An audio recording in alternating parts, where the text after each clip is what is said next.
Alright, here I am back again as promised with part one of my little series on shit hits the fan hunting methods, or SHTF if you prefer. Alright, so the first one I'm going to cover in this series is rifle hunting. Alright, and we're going to go through a few of the things for rifle hunting. By no means is this a definitive explanation of rifle hunting. And again, I would like to state that I don't condone poaching or illegal hunting methods in areas where you're not allowed to bait or trap or snare without a license. Okay, here we go. So, rifle. Everybody who watches this channel most likely has a rifle, has some degree of proficiency with it. When I say, when I'm talking about proficiency here, it really requires a minimum amount of training as compared to archery, a minimum amount of training and practice. For instance, a rifleman can be turned out in 6 weeks. Okay, 6 weeks of training. All right, so a few things under that are you should know how to sight your rifle. You should know some of the basic data. When I'm talking about data, I'm not talking about being able to spew numbers out. Oh, this bullet, this load with this kind of powder and this kind of brass and primer goes 3,742 feet per second from the muzzle, and it drops blah blah blah. No, what I'm talking about with data is a more simplistic form. Okay. Again, I'm not getting into anything advanced here. I'm talking, you've sighted it in at 50 yards, okay, because let's be realistic. Most shots are made between 50 and 200 yards when you're hunting. So if you sight in at 50 yards, then you just leave your sights where they're at, shoot at 100 yards, find out where your bullets are going at your rise at 100 yards, okay, and then shoot again at 200 yards, and you'll see your bullet through a weight. That's the peak. That's the peak of the apex. So yeah. Anyhow, just find out where your bullets are going is what I'm saying. Find out how high or how low you have to aim. All right, really simple. Of course, safe handling of your firearm. Very basic courses on that. Here in Canada, it's required for your non-restricted firearms license, and you have to pass a safe handling course. But keep practicing it. Just hold your rifle once in a while. You know, safe direction. Keep the muzzle out of the dirt. All that good stuff. Okay. Now moving on to reloading. In an SHTF kind of scenario, you might think that you have all the bullets in the world and stuff. So, but this isn't going to be true. You can lose them. You can have them confiscated. They can burn in a fire, for that matter. It's very essential to have the equipment to reload and the knowledge. Get the books. Get the books. All right. And choosing your sight types. All right, choosing your sight types. Right here. So, over here we've got, I'm just going to go through them. I am not going to explain to you how to shoot or anything. So over here we've got the good old V-notch sight with your post up front. We've got the square notch sight. This is the old buckhorn. I used to have on a Savage 97, I believe. I love that sight, by the way. Coupled with a vernier peep. And, of course, the peep sight. Okay. Down here we have the telescopic sights. Okay, so you got your basic crosshairs. I didn't draw that one very well. That's the German post sight. I have that on an old Weaver rifle. Beautiful little brush sight. I really like it. Okay, so moving on to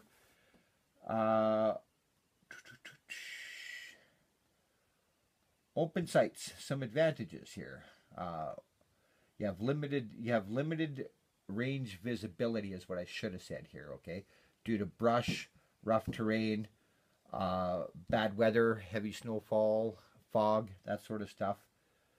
Um, that's why I like them. Some more advantages to that are they require minimum care and maintenance. I'm not saying that they require no care and maintenance. They require minimum care and maintenance. They are tougher. You get a faster target acquisition. They are lighter. And they are cheaper. There. Okay, so some disadvantages. They're not that good in low light unless you practice. You'll learn how to shoot in low light. Although it's not near, yeah, your accuracy goes way down. But also another disadvantage too is it depends on good eyesight for longer ranges at 300 meters plus. Okay, and I'm starting to notice that more and more and more. All right.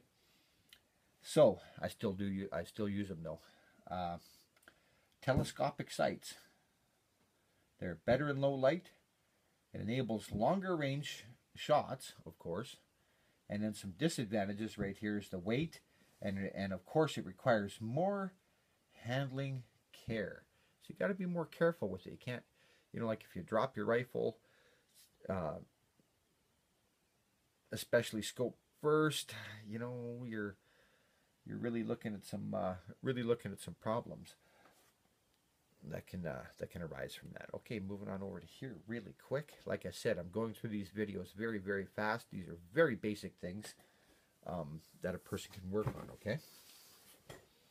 All right, over here in this category under stealth, your stalking skill compared to the stalking skill required for bow or spear hunting is a very basic level. Okay, so basically with rifle hunting, you're more looking, and I'm talking basic here. Okay, you're more looking knowing your wind directions, your movement, and a lot of guys, they like to shoot from hides and stuff. So you don't really see a lot of guys stalking so much with their rifles. They're moving to their spot. They're going to set up and lay in wait. Okay. Something I didn't put on here, something that I did not put on here, was patience. Okay. Every time you go out, you're not going to bag something.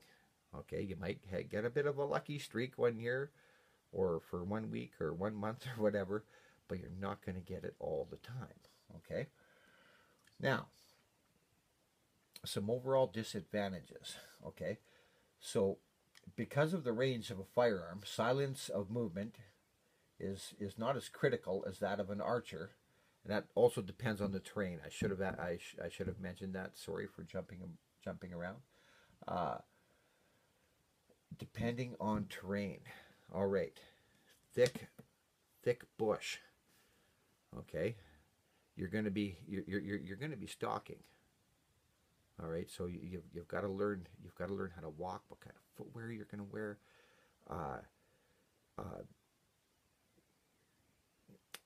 There's all sorts of small components, all sorts of small components in that. Are you just walking to your hide? When you get to your hide, make sure that nothing has changed, like to your line of sight, to say like a water hole or something. Go out there in the afternoon. Usually is what I do, and just knock down any snow-laden boughs or small sapling trees that have leaned over into your line of sight.